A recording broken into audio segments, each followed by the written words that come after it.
Keywords, Fairy Tales, Thumbelina. Illustrated by Time Graphics. Read by Prisha Jadwani and Ashvi Shah. Long time ago, there lived a king and a queen. They had all the treasures but did not have any child. So the queen prayed to God to bless her with her child. Next morning, a young fairy came to the queen and gave her a seed. Plant this in your garden and take care of the plant. The fairy smiled and said, the queen planted the seed in her garden. After a few months, the seed had grown into a beautiful plant with a blooming bud. On the top, the bud opened with a sweet little girl sleeping inside it. The girl was barely the size of a thumb. The queen picked her up and named her Thumbelina. The king and the queen were very happy to be blessed with such a cute girl and thanked God for fulfilling their wish. During the day, Thumbelina sang and sailed in her tulip petal boat. At night, she slept in a coconut shell. It had a mattress of violets and a blanket of rose petals. Thumbelina played with beetles, butterflies, and other insects in the garden. One day, an old frog heard Thumbelina singing. What a lovely voice she has, thought the frog. She must become the bride of my young son, whispered the elderly frog. That night, as Thumbelina slept, the mother frog picked up Thumbelina in her pretty bed and carried her off. When Thumbelina woke up and saw that she was stranded on a big lily leaf, she began to cry aloud and screamed for help. Some fish in the pond heard Thumbelina crying. They knew what the mother frog had in mind, so they decided to help her out. They bit off the stem of the lily leaf and Thumbelina floated away far from the mother frog and her son. The lily leaf finally stopped against a bank.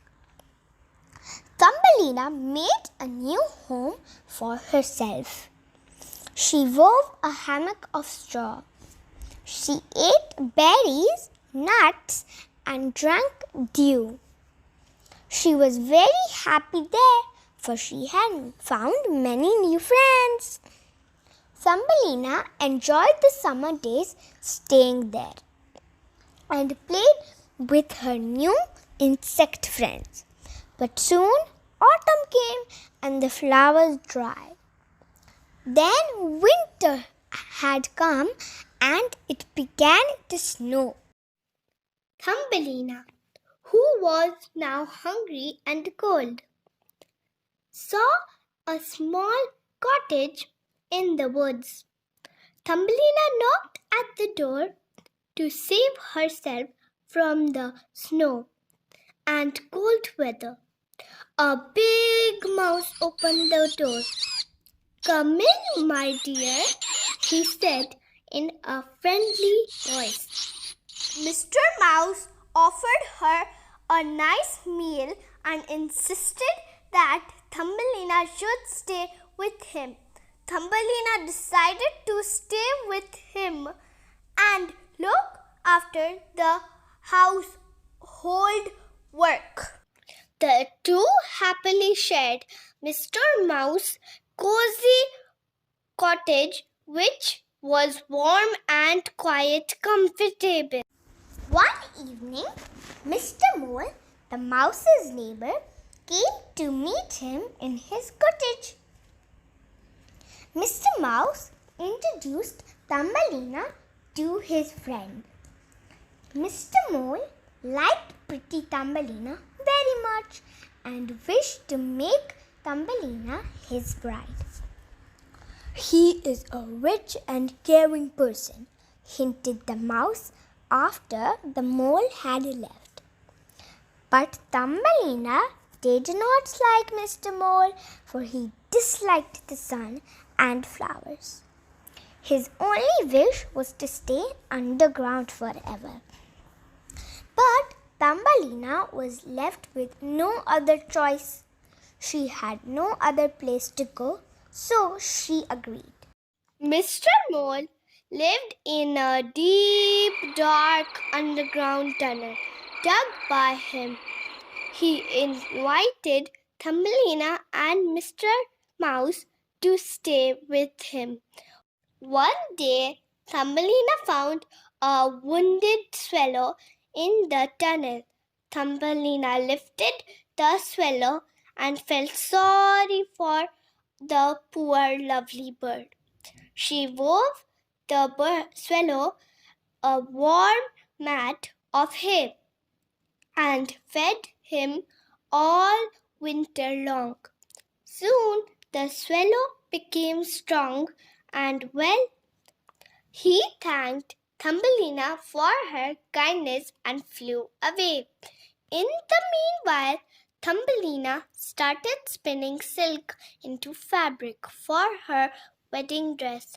Thumbelina was sad and wanted to leave that place to go back to her insect friends, fresh air and warm sunshine. On her wedding day, Thumbelina said goodbye to her insect friends with tears in her eyes.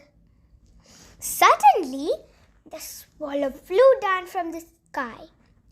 "Come with me," begged the swallow. "A pretty girl like you can't live in this darkness. Sit on my back. I will take you to a far-off land." The swallow insisted again. "Yes, I will," said Thumbelina. She climbed onto the swallow's back and they took off. While flying high above, she bade goodbye to Mr. Mouse's cottage forever. When they reached the warm land, the swallow placed Thumbelina in the Kingdom of Flowers. The land was full of flowers and green trees, and small insects were crawling all around. "You will like this place, Thumbelina," said the swallow. Thumbelina found that every flower had a tiny person, no bigger than herself, and they had wings. Thumbelina slowly stepped inside a big white flower, and there in the middle of the flower stood a handsome little man. He was the prince of the flowers. The prince welcomed Thumbelina.